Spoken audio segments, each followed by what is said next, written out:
Bonjour Jean-Pierre Pinero. Bonjour. Nous sommes à la veille du printemps et des départs en vacances d'avril. Comment se porte le tourisme au Portugal?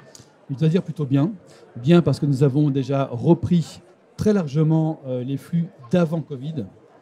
Nous avons même dépassé en termes de recettes les chiffres de 2019 qui étaient déjà historiques. Donc on n'a pas à se plaindre. Nous sommes une destination qui a bien repris au niveau des flux touristiques du marché français, mais bien repris aussi au niveau des opérations. C'est-à-dire que l'aérien, par exemple, l'aérien a bien repris. Aujourd'hui, nous sommes à 100% de nos capacités d'avant Covid.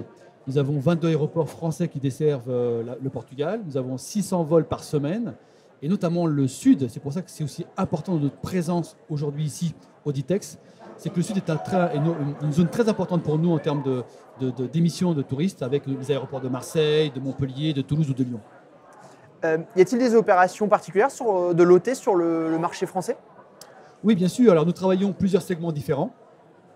Nous faisons de plus en plus d'éductours, de voyages de presse. On maintient les éductours, les voyages de presse, les workshops, bien sûr, pour le B2B, pour convaincre les professionnels du tourisme français de programmer davantage et différemment le Portugal.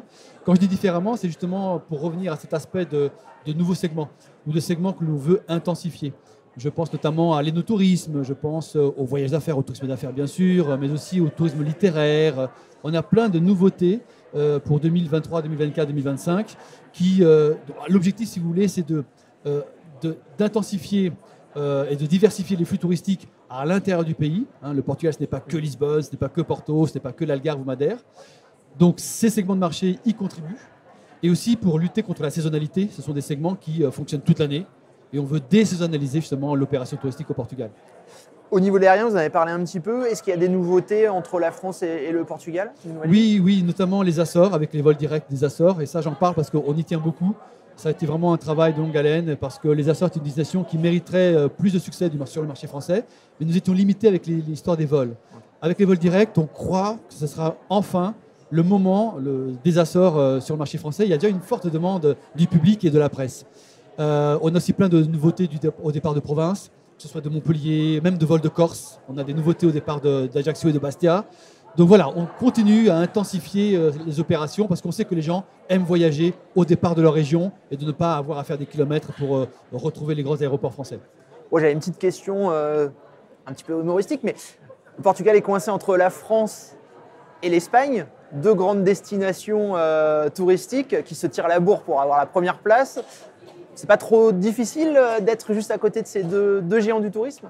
Non, parce que d'abord, chacun a ses atouts, etc. Et nous-mêmes, nous n'avons pas les ambitions volumétriques, on va dire, des grandes destinations que sont la France et l'Espagne. On ne pourrait pas recevoir de toute façon 80 millions de visiteurs.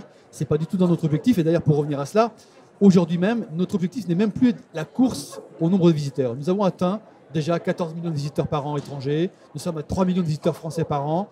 C'est un bon chiffre. Ce que nous voulons aujourd'hui, c'est augmenter les recettes, diversifier la saisonnalité, les faire venir pour d'autres raisons que celles pour lesquelles ils viennent déjà à Lisbonne, à Porto, en Algarve ou à Madère, intensifier les voyages et les opérations meeting and incentive, les congrès, les séminaires. Donc on a plein de beaux objectifs et pas forcément la course au volume. Et non, ce n'est pas un problème, au contraire, je pense même que ça nous permet d'attirer les visiteurs de long courrier, comme le marché asiatique, le marché américain, qui lorsqu'ils viennent en Europe, eh bien, aiment à sillonner autour de ces grandes capitales que sont les grandes destinations touristiques que sont la France ou l'Espagne ou l'Italie, et viennent aussi au Portugal dans la lancée, si je puis dire, de leur voyage. Donc c'est plutôt une bonne chose. Eh ben merci. Du coup, on se donne rendez-vous au Portugal, si je comprends bien, et on donne rendez-vous aux agents de voyage au Portugal. Tout à fait. Et puis aux agents de voyage pour les prochaines opérations, éductours, workshops, voilà, on compte sur eux. Eh ben, à très bientôt alors. Merci beaucoup. Au revoir. Au revoir.